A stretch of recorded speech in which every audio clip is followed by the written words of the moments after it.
Menachot Daf Nun Vav, résumé.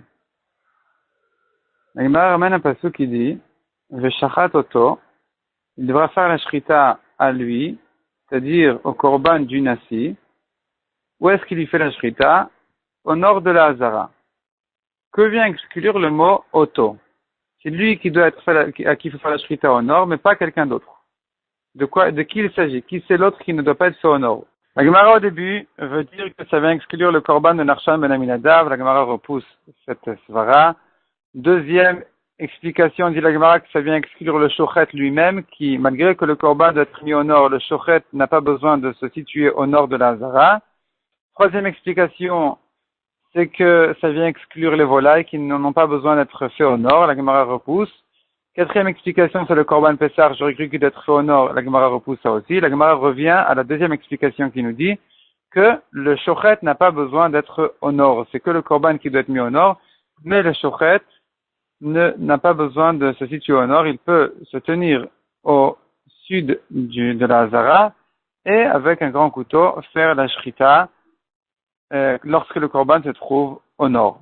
Deuxième sujet, la Gemara se rapporte sur la Mishnah qui a dit que celui qui pétrit la mincha chametz, il est chayav. Celui qui ouvre la pâte, il est aussi chayav. Celui qui la cuit, il est aussi chayav. Vient Rav Papa et dit, celui qui cuit une mincha chametz, il est chayav deux fois. Et en tant que celui qui cuit la mincha, et en tant que celui qui a ouvert la mincha. Car toujours, la cuisson de la mincha, elle comprend aussi d'ouvrir la pâte. La Gemara dit par contre, si c'est lui-même qui a ouvert la pâte et qui a ensuite la cuite, là, sur la cuisson, il n'est chayav qu'une fois, parce que pour ouvrir la pâte, il est déjà chayav séparément. Troisième sujet, le Gemara dit un bechor behema, donc une bête aînée, qui est kadosh, qui est un korban, si il a un surplus de sang, il risque de mourir, il faut lui enlever son sang en trop, de manière à le sauver. Et nous avons là-dessus une marloquette tanaïm, à savoir, est-ce que j'ai le droit de lui tirer son sang à un endroit où ça risque de lui causer un défaut, ou à un endroit où ça va lui faire un défaut, ou pas? Sachant que le Torah interdit de faire de défaut, de mettre un défaut dans un korban, est-ce que ici, ce bechor-là qui a déjà un défaut comme celui-ci, qui risque de mourir, est-ce que il est concerné aussi par le histoire de la Torah de ne pas lui faire de défaut, oui ou non? Et on a là-dessus une marloquette tanaïm. Selon Rabbi Meir, c'est interdit. Rabbi Yehuda aussi pense comme Rabbi Meir. Selon Chachamim, c'est permis de lui faire un deuxième défaut.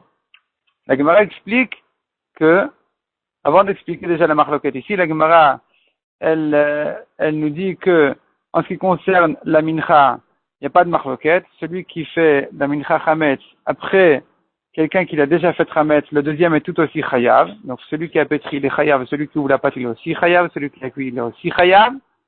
Malgré que la mincha a déjà été faite chametz. En ce qui concerne celui qui stérilise une bête, il est chayav même si quelqu'un l'a fait déjà avant lui. Donc, puisqu'il a renforcé ce problème, et le deuxième est tout aussi chayav.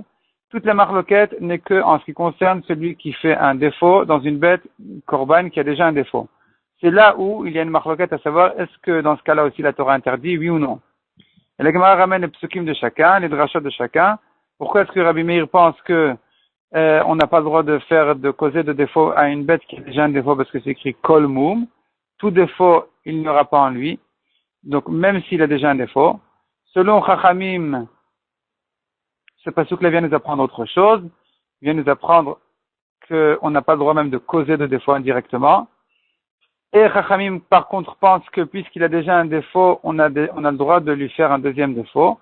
Parce que la Torah dit c'est qu'un korban qui est kasher, à qui on n'a pas le droit de faire de défaut. Mais s'il n'est pas kasher, on comprend de là qu'on pourrait lui causer un défaut.